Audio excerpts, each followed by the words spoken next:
Hi friends, welcome to మైరా శ్రావణ మేఘాలు పార్ట్ 29. ఫ్రెండ్స్ అందరినీ తీసుకువచ్చిన చరణ్ 10 రోజుల పాటు ఆడుతూ పాడుతూ అందరూ సరదాగా గడిపేశారు. తిరిగి వెళ్ళిపోయే టైం అయిందని అందరూ బయలుదేరుతూ కూడా ఆనందంగా దర్శికి చరణ్కి ఆల్ ద బెస్ట్ చెప్పారు. మాన్సింగ్ చెల్లెలు జరీనాకి పెళ్లి కుదరటంతో చరణ్ దగ్గరికి వచ్చి జరీనా షాదీకి ఫ్రెండ్స్ అందరూ ఉంటే బాగుంటుందని అన్నాడు మాన్సింగ్. అందరికీ పంజాబీ సాంప్రదాయాన్ని చూడాలనిపించింది, కానీ తాము వెళ్ళాలి అనుకున్న టైం కంటే 2 రోజుల తర్వాత కావటంతో మేడంని లీవ్ ఎక్స్టెండ్ చేయమని అడగలేకపోయారు ఎవ్వరూ. తల్లిదండ్రులు ఇద్దరికీ దర్శిని ఒకేసారి చూపించాలని అనుకుని తండ్రి కోసం ఎదురు చూస్తూ ఉన్నాడు చరణ్. అంతా వెళ్ళిపోయే రోజు వచ్చింది, కానీ తండ్రి రాకపోవటంతో తనే మేడంకి కాల్ చేసి తనకి దర్శికి మరో 3 రోజులు లీవ్ చెప్పాడు చరణ్. దర్శి తన పేరెంట్స్తో మాట్లాడి 2 రోజుల తరువాత వస్తామని ఫ్రెండ్స్ అందరికీ చెప్పాడు. అంతా దర్శికి చరణ్కి ఆల్ ద బెస్ట్ చెప్పి మరుసటి రోజు ఉదయమే బయలుదేరి వెళ్ళిపోయారు. దర్శిని ఇంటికి తీసుకువచ్చి తల్లికి పరిచయం చేశాడు చరణ్. కొడుకు కోరుకున్న దర్శినిని మొదటిసారిగా చూసింది ఆవిడ కళ్ళ నిండుగా. బాగా నచ్చింది ఆవిడికి. ఇద్దరిని సదా సుఖీరహో అంటూ మనస్ఫూర్తిగా ఆశీర్వదించి దగ్గరికి తీసుకుంది. కానీ మనసులో ఎక్కడో భర్తని తలుచుకొని భయపడుతూనే ఉంది గుర్నీత్. ఆ భయాన్ని బయటికి కనిపించనివ్వలేదు. మాన్సింగ్ దర్శిని చరణ్ని తన ఇంటికి తీసుకువెళ్ళి తన వాళ్ళందరికీ పరిచయం చేశాడు. అందరికీ చరణ్తో పనిచేసే డాక్టర్ అనే చెప్పాడు దర్శిని చూపించి. మాన్ ఇల్లంతా పెళ్లి హడావిడితో నిండిపోయింది. జరీనా బాగా నచ్చింది దర్శికి. చక్కగా తెల్లగా అందంగా జపాన్ బొమ్మలా ఉంది. చలాకీగా కూడా ఉంది. చకచకా తిరుగుతూ అన్ని పనులు చేసేస్తోంది. కొత్తగా ఫీల్ అవ్వకుండా దర్శిని ఎప్పటి నుంచో చూస్తున్న దానిలా చక్కగా మాట్లాడింది. తిరిగి వస్తున్నప్పుడు, జీతూ మీ పెళ్ళిళ్ళకి చాలా సరదాగా జరుగుతాయట కదూ, అప్పుడప్పుడు టీవీలో చూస్తూ ఉంటాను అంది దర్శి. చాలా సరదాగా ఉంటుంది దర్శి, నువ్వు ఉంటావు కదూ, చూద్దువుగాన్లే. పంజాబీ మ్యారేజ్లో ఖరీదైన బట్టలు, ఆటపాటలు, డ్యాన్సులు చాలా ఇంపార్టెంట్. అలాగే మంచి ట్రెడిషనల్ ఫుడ్ కూడా పెడతారు. ముందుగా రోకా అంటూ 2 ఫ్యామిలీస్కి సఖ్యతగా ఒకరిని ఒకరు పరిచయం చూపించి అందరినీ ఒకరితో ఒకరు మాట్లాడుకునేటట్టుగా చేస్తారు. అందులోనే షగున్ అంటూ వరుడికి బట్టలు కూడా ఇస్తారు. అమ్మాయికి కూడా తర్వాత ఇస్తారు. ఆ తర్వాత కుర్మాయి అంటూ మరొక సాంప్రదాయం. దీన్నే మీ భాషలో అయితే నిశ్చితార్థం అని అంటారు. ఇది అమ్మాయికి చున్నీని ఆడపడుచు కానీ అత్తగారు కానీ తల మీదుగా కప్పుతారు. దాన్నే గూంగట్ అంటారు. ఇది చాలా కాస్ట్లీది కానీ, లేదా రాయల్టీగా వస్తున్నది కానీ అవుతుంది. అంటే తరతరాలుగా వాళ్ళ అత్తగార్ల సాంప్రదాయంగా ఇచ్చినదై ఉండాలి. చిన్న చుక్కల అరచేతికి ఆ రోజు మెహందీ పెడతారు. తర్వాత ఇద్దరు పెళ్ళికొడుకు పెళ్ళికూతురు రింగ్స్ మార్చుకుంటారు. పెద్దలంతా అబ్బాయికి అమ్మాయికి స్వీట్స్ తినిపించి ఆశీర్వాదాలు ఇస్తారు. నెక్స్ట్ సంగీత్, ఆ తర్వాత మెహందీ కూడా. ఇదే ఆఖరిగా జరిగే పెళ్లికి ముందు జరిగే వేడుక. ఇది అందరికీ తెలిసిందే. ఇప్పుడు అందరూ చేసుకుంటున్నారు కదా, సాంప్రదాయాలు మారిపోతున్నాయి. ఇది పెళ్లికి ముందు రోజు చేస్తారు. ఇంతకుముందు ఈ రెండు వేరువేరుగా చేసేవారు. ఇప్పుడు టైం తగ్గిపోవటంతో ఒకే రోజు చేసేస్తున్నారు అన్నాడు చరణ్. ఇంకా అంది దర్శి. ఫస్టులో ఎవరింట్లో వాళ్ళు జరుపుకునేవారు దీన్ని. ఇప్పుడు అబ్బాయి అమ్మాయి వాళ్ళు కలిసి ఒకే దగ్గర చేస్తున్నారు సరదాగా. కొద్దిమంది రిలేటివ్స్ మాత్రమే వస్తారు.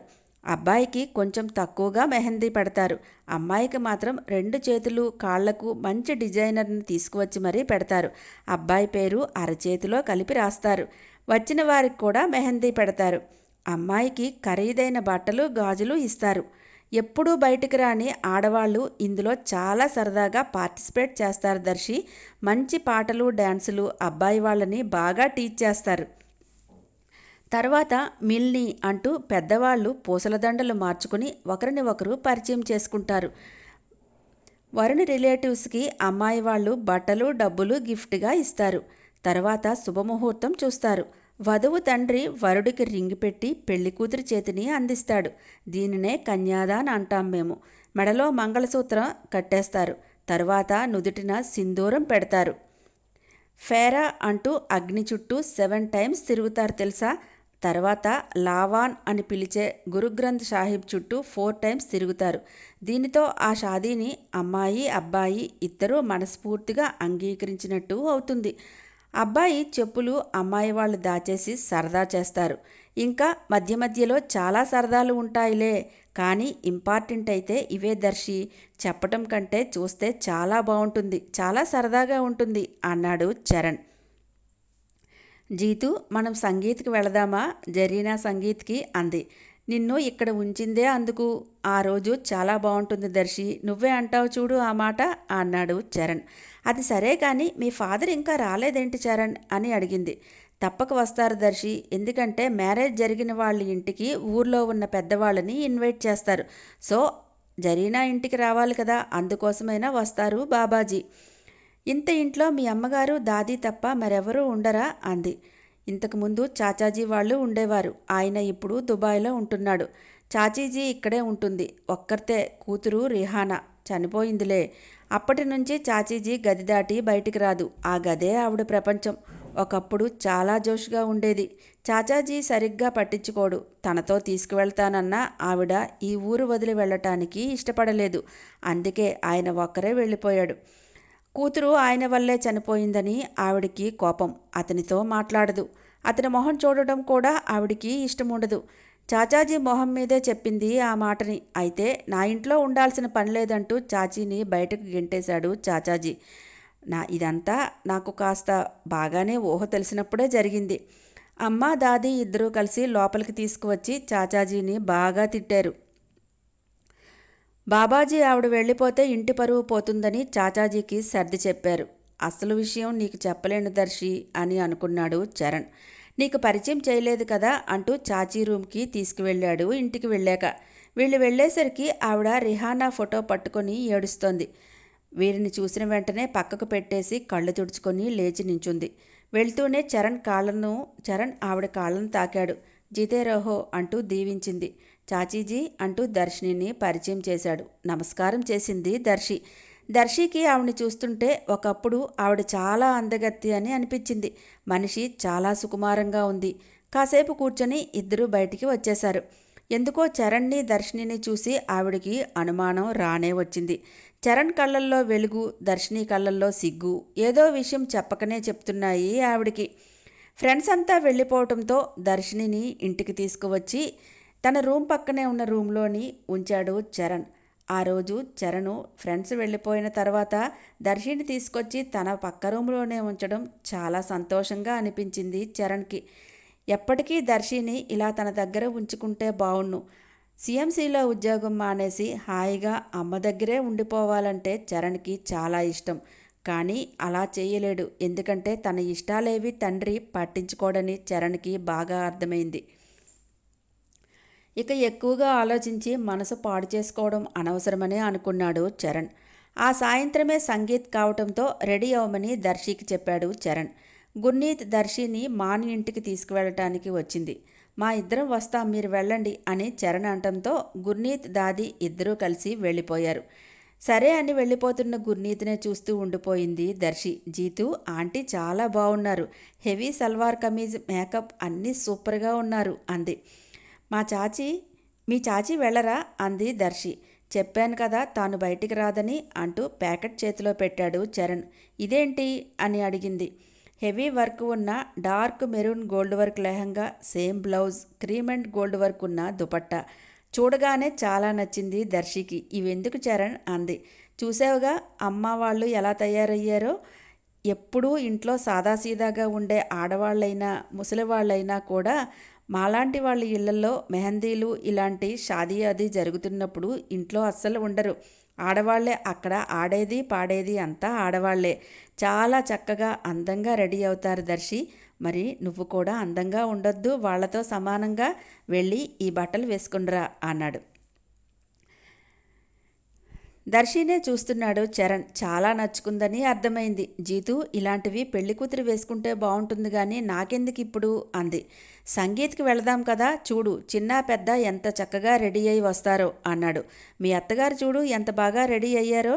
దాది కూడా వెళ్ళింది. ఈరోజు అందరూ పాటలు డ్యాన్సులతో ఎంజాయ్ చేస్తారు. అందుకే నువ్వు కూడా వాళ్ళ రెడీ అవ్వాలని ఈ డ్రెస్సు ముందుగానే తెప్పించాను అన్నాడు. చరణ్ బయటికి వెళ్ళి వచ్చేసరికి దర్శి రెడీ అయిందో లేదో చూద్దామని డోర్ తీశాడు. బ్లౌజుకి థ్రెడ్స్ కట్టుకోకపోవడంతో ముందుకు వంగి దుపట్టాని హాఫ్ సారీలా కట్టుకోవడానికి ఫ్రిల్స్ పెడుతోంది. తెల్లని ఒంటి మీద మెరూన్ బ్లౌజ్ ఏమో అందాలు మరింత అందంగా కనువిందు చేశాయి చరణ్కి. ఒక్క క్షణం చరణ్కి దర్శిని అలా చూసేసరికి ఒళ్ళంతా వేడెక్కిపోయింది. చెవులు రెడ్గా అయిపోయాయి. అబ్బా అనుకుంటూ గుండెల మీద రాసుకున్నాడు. కానీ మాని ఇంటికి వెళ్లాల్సి రావటంతో అక్కడలో తనలోని కోరికల్ని చంపేసుకున్నాడు. ఇదేంటి ఇలా రెడీ అయ్యావు? నేను ఏదేదో చూద్దామని ఈ డ్రెస్ తీసుకువస్తే ఇలాగైనా రెడీ అయ్యేది అంటూ దుపట్టా తీసి వన్ సైడ్ వేశాడు.